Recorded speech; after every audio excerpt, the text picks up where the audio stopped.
Bahaye ikaze mu makuru yacu kuri uyu wa 21 turi ku wa gatandatu ukwezi kwa gatatu 2026. Dore ingingo z'ingenzi aya makuru yacu agiye kwibandaho. Apotre Mbayahaga avuga ko Kagame ari umwicanyi n'ikimenyimenyi iyo bivuze ngo intore n'ibifobagane bakubwira ko wiriwe ariko utaraye. Avuga ko kandi Kagame yitwaza abatutsi kugira ngo yibe Kongo, ariko ababihomberamo ngo n'ababyeyi b'Umurenge na Masisi bamaze imyaka 30 bashingura abana babo.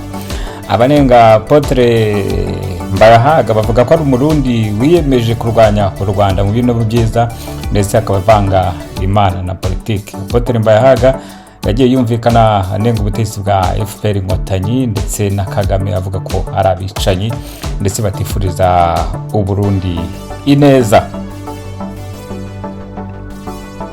Bazokuya muri rusange gusaba genocide kubera genocide encore ivugwa mu mututsi cyangwa umunyamurenge bo bazi ico bayikuyemo, sibyo? Ikinyuma kimaze imyaka myinshi rero niwe yari karavuga u Rwanda ntiwigeze ari umuhagarikizi w'abatutsi, nta warutonda, sibyo? Kandi no mu Rwanda nibaza yuko Kagame yatogwa n'abatutsi gusa nta bari president, kuko abatutsi mu Rwanda ni bake, uravyumva? Rero ntushobora gufata ibintu wewe wagize igicuruzwa, wagize ibintu byo kwama wereka abantu kumenga niwe victime kandi ari we mwicanyi. Nguwo ni Apotre Mbayahaga mu kiganiro yahaga itangazamakuru ari kumwe n'abanyamurenge bari basuye General Neva bagiye kumushimira ko akomeje kurengera ubwoko bw'abanyamurenge. Kagame avuga ko arengera kandi ngariwe ubwica. N'amakuru ya No Lie aho dukubitira ikinyoma ko tugukangurira gukora share, subscribe na like ndetse kandi ukajya muri mabambare bacu kugira ufashe itangazamakuru ryigenga, kuko mu Rwanda itangazamakuru barifashe ku munwa rivuga ibinyoma bisa. Mu makuru yacu kandi turaza kugaruka kuri Libero International, ni ishyirahamwe ry'amashyaka y'abaliberali byo mu Bwongereza ndetse n'i Burayi, ivuga ko ihangayikishijwe n'akarengane gakorerwa abatavuga mu butegetsi bw'u Rwanda. Ikaba ihamagarira leta y'u Rwanda kuganira n'abatavuga mu butegetsi ndetse ikaba yagabanya kubica no kubashimuta mu gihe batavuga rumwe nayo. Ibije mu gihe iri shyirahamwe rivuga ko ifungwa rya Victoire Ingabire Umuhoza bidaciye mu mategeko kandi leta y'u Rwanda irikoresha kugira ngo ishobore gucikisha n'undi wese waza ari umunyepolitiki avuye hanze yaje gukora politike ye mu Rwanda. Mu myaka 30 na shyirahamwe rya politike ryavuye hanze ryashoboye kwandikwa nk'ishyirahamwe nk'ishyaka ryigenga kandi rikora politike. Kenshi bashirwaho amananizwa n'amategeko yadodewe FPR ndetse ikindi abariyobotse bakaba bashimutwa bakarubengera ndetse bakicwa. Ingero ni nyinshi, harimo ba Mushayidi, ba Victoire Ingabire ndetse n'abandi. Naho FARDC yerekanye abasirikari ba M23 bafashwe bugwate mu ntambara. Iraberekana mu gihe intambara ngo Uvira ndetse no mu misozi ya Minembwe ikomeze kuvuza ubuhuha. Hagati aho M23 ngo yabaye iri mu nzira ishaka kwigarurira Uvira, ngo ariko abarundi n'abazarendo ndetse na FARDC ntabwo bayoroheye. Mu nzira igana Uvira ngo hari intambara ikomeye cyane ku buryo ngo abari kwigwamo ari akavuyo. Hagati aho UNICEF International yasuye M23 nyuma yaho umukozi wabo w'Umufaransa Karine yishwe, bikavuga ko ari FARDC yamwishe. Nyamara kandi leta y'Ubufaransa biciye mu ijwi rya Emmanuel Macron, perezida wayo, yasabye iperereza ryigenga. Ibi kandi na leta ya Kongo yaje gusaba iperereza ryigenga. Hari amakuru avuga ko uyu mukozi wa UN wa UNICEF ishami ry'umuryango w'abibumbye ryita ku bana yararimo akora raporo ivuga ku ihohoterwa ry'uburenganzira bwa muntu by'umwihariko ifatwa ku ngufu ry'abana ndetse n'abagore mu ntambara nk'igikorwa cy'intambara. Ngiyi raporo yateje akaduruvayo muri M23 bavuga ko iramutse igeze hejuru noneho akayo kaba kayibayeho ngo niko gupangirwa kwica. Ni birego M23 yakana yivuye inyuma ikavuga ko ibyo ari ibya propagandiste ba Muyaya ndetse na leta ya Kongo batifuriza ineza izi nyeshyamba zateye igihugu zikazisabwa kukirekura mu masezerano ya Washington Accord. naho kandi tukiri muri Kongo muri M23 haravugwa ubugambanyi n'ikene wabo umunyeshyamba. Hari umuyobozi mukuru Yannick Chisola wahagaritswe mu mirimo akekwa ko ari inasi ya Kisekedi ngo yaba yaragambaniye Colonel Wiringoma ubwo yaraswaga. Biravuga ko inasi y'umukobwa witwa Solange wari washizwe mu nzu y'uyu mugabo nk'umukozi wo mu rugo ari we bari bamushizeho ngo amugenze. Uyu Chisola yari directeur wa cabinet ushinzwe ibiro bya Corneille Nanga. Ibi ariko Chisola yaje kubitahura maze yanguye umukobwa nk'umukozi wo mu rugo avuga ko adashaka kubana nawe. Ngibi byateye amakimbirane ye n'uyu mukozi wo mu rugo ari nayo yaje gutuma yirukanwa ku mwanya wa directeur wa cabinet.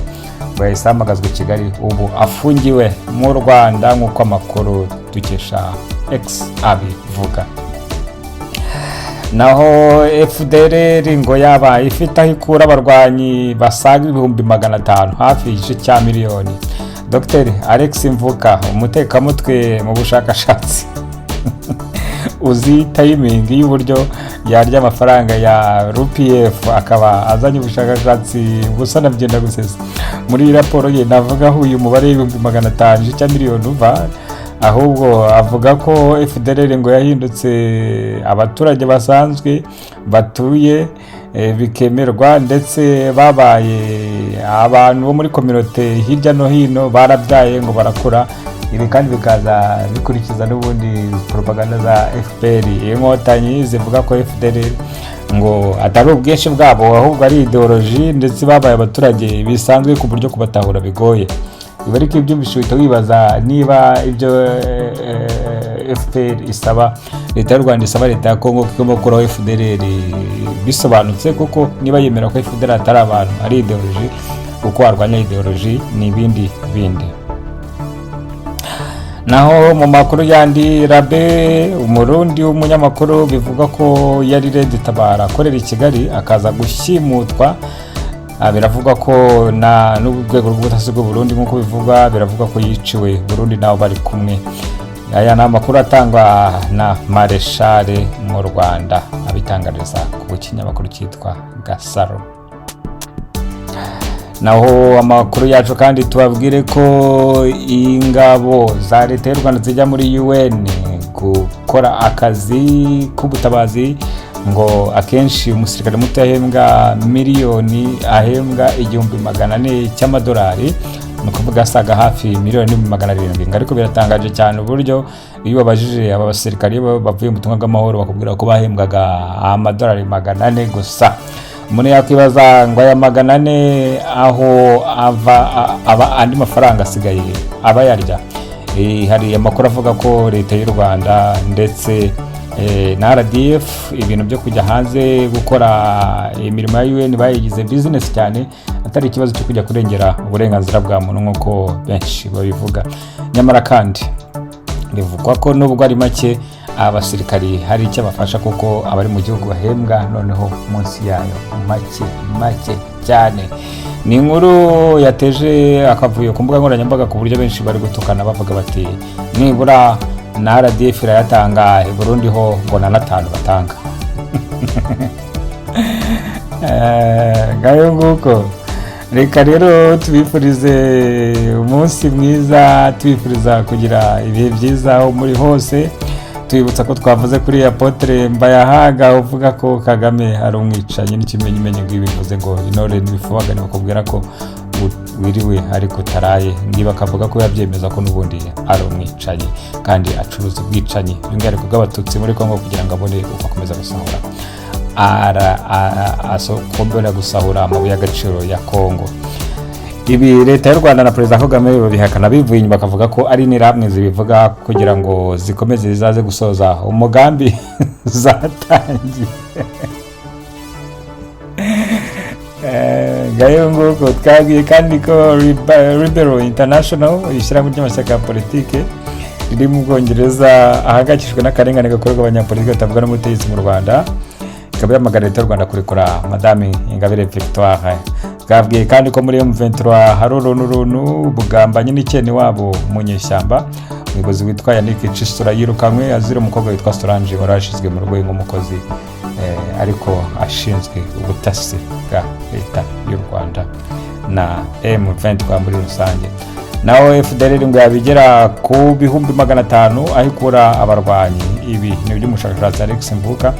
Benshi basinzi ba politiki bavuga ko ari umutekamutwe watayiminze kugira agaragaze ko FDLR ari ikibazo. Ibi rero ngo bikaba bishobora gutuma yirira ku mafaranga ya FPR inkotanyi, ndetse nubwo bushakashatsi bushingirwaho ngo bajye kubwira abanyamerika ko FDLR ari ikibazo, nyamara kandi benshi bavuga ko FDLR n'ubundi ari urwitwazo cyane rwose, ku buryo ibi uyu mushakashatsi avuga ari ubutekamutwe. Ni mu nkuru yatanzwe n'ikinyamakuru KT Press.